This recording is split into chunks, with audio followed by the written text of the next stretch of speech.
to find a new agent and see if he can get that done.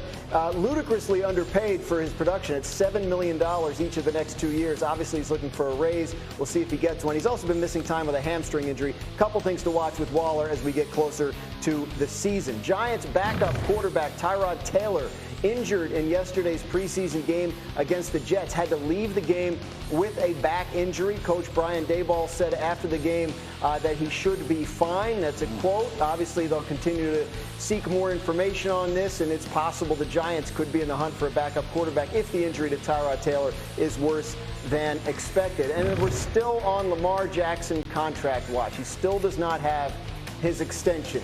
He has said he will cut off negotiations once the regular season begins. That is now 13 days from now for the Baltimore Ravens, so we're keeping a close eye on this situation. One thing to watch, the change to the NFL's preseason schedule in the new CBA, which took effect really last year, means there's more time between the end of the preseason, between roster cuts, and the start of the season. So there's a theory that maybe some of these bigger deals, him, Quentin Nelson, deals like that, get done during this zone. So we'll figure that out. They've been talking.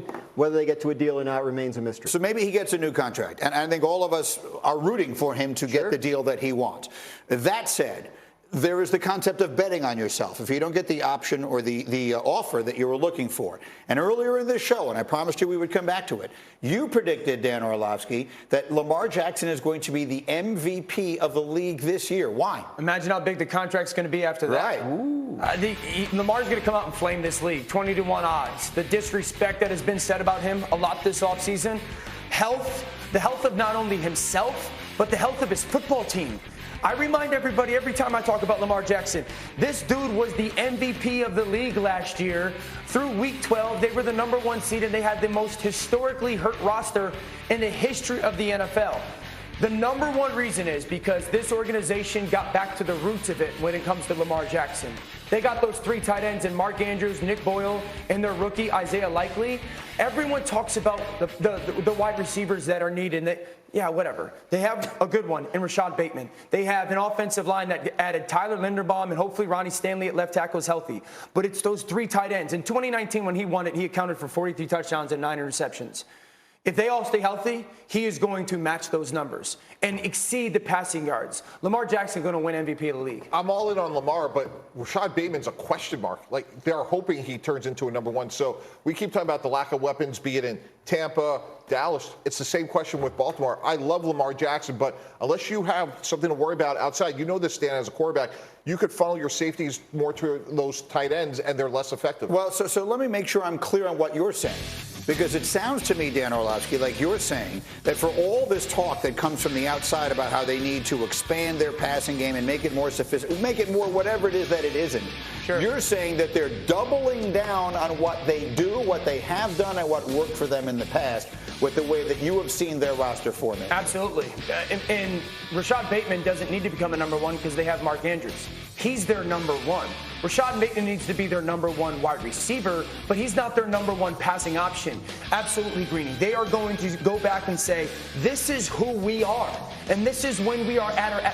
I went on this show in 2019 27 times and did touchscreens and said, no one in the league can match up with these guys personnel-wise, and they were incredibly difficult to stop. They lost that playoff game because they went down 14-0 and had 7 drops. It wasn't because they weren't diversified enough in their passing game. There is a lot of ramifications to that projection, including fantasy and other considerations. How about coming out of Baltimore? Let's go back to the negotiation piece of this. You said there's some hope that in this little interim, and maybe they get something done. Is there a sense that they will? I think there's, if you ask people around this situation, which way would you bet? They would say, yeah, something probably gets done. They have a deal done in 2 weeks. But the same people would have said the same thing a year ago. Right. So it's a unique situation. It's going to be a massive deal. He should make more money than all these guys, except, I guess, Aaron Rodgers, because he's the only other one on this list that has an MVP trophy. He's got 4 of them. But, yeah, I think everybody knows where the numbers have to come in. It's a matter of structure. It's a matter of guarantees and working all that out in their complex deals. How, if at all, Mike T., in your experience as a general manager for 2 different teams, can this affect them? Which is to say, this continuing to hover over them for the next 13 days and then potentially for the next 100 and whatever after that. Greedy, it's destabilizing. He's the most important person in the entire franchise. You don't want your franchise quarterback going into the last year of his contract. It's always about your head coach and quarterback. Now, do I think it's going to impact Lamar? No, I think Lamar is a professional, and he has a way about him that it doesn't seem to impact him. But everybody else is going to say, what's going on with your quarterback? What's going on with his contract? Quickly, you're not worried about it. I don't think this has any negative impact on that organization. Nope. The way they are run, top to bottom, their head coach, and who the quarterback is, it has zero negative impact on them. Fair enough. But I did want to make sure we had one moment to show you this, because it's one thing to be talking about the Ravens and their potential MVP quarterback, and then it's another to be talking about the Richmond Flying Squirrels and their catcher, Brett Auerbach. I want you to see the effort made by the catcher here as he goes flying. Oh! What do you think of that, Orlovsky? The Richmond Flying Catchers. For you. For their 3 preseason games this year, they averaged over 11 penalties for nearly 100 yards. For context, the average NFL team commits 7 penalties per game for 51 yards. So that's hurting them almost twice as much as an average team would be hurt. Immediately, you were shaking your head like crazy. Yeah, because Jerry Jones said to him in January, hey, here's the answers to the test. Clock management has to get better. Penalties have to get better. If I'm Coach McCarthy, I want to cut a guy and not let him fly home with the team. You have to do something drastic.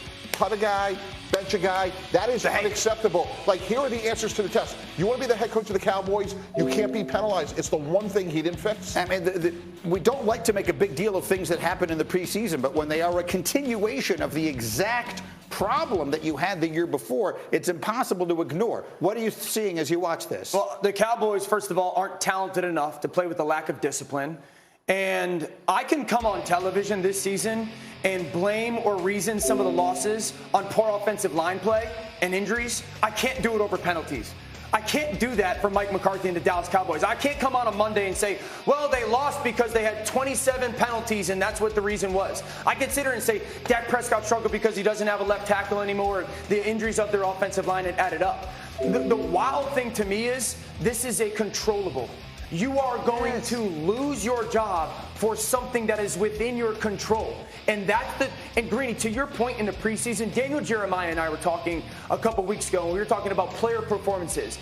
And he made a great point saying, listen, we shouldn't become joyous when a good player performs well in the preseason. Nope. That should be the expectation. Yeah. But we should pay attention to when good players struggle.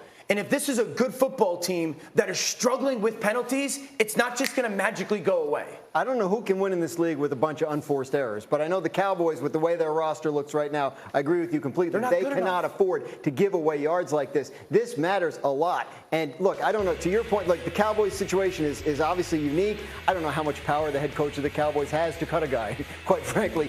But the fact of the matter is he's on trial this year for his job. Like at the end of this year, if they're leading the league in penalties again and they miss the playoffs, he's probably out. And the whole idea of cutting a guy, I want to make sure it's clear to the audience what it is we're talking about, and I will do so with an illustration, with a story that I remember.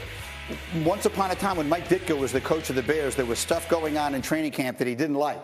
So he walked into the players' locker room, took all the stuff out of one guy's locker and threw it in the street. And that's how he cut that player, and he did so as a message. Now, again, he didn't do that to Walter Payton. Okay? Right. But he did that to a player he was going to cut anyway, but he did it as a statement that we're not going to put up with this nonsense here. That's what Tannenbaum is talking about. And I understand that and I agree with that. My pushback would be this. If the Cowboys are going to sit here and tell us, and by all accounts their leadership is great, this becomes a players thing. Like, guys, at some point we got to be professionals. Let's be adults, and I can't always make your run after practice because you got Dak Prescott, Ezekiel Elliott, Diggs, DeMarcus Lawrence. Those guys have to start kind of handling this and self-policing it themselves, because at some point the coaches, you cutting the 79th guy on the roster in preseason, I don't know how much that is going to impact us really getting rid of penalties. But you could bench a guy. You could bench your first-round pick, Tyler Smith. You could bench a corner. That's fair. Yeah. That's fair. I agree with that. And as a player, you know that gets your attention. For sure. Absolutely. And if they lead the league in penalties and miss the playoffs, they're not firing Dak Prescott.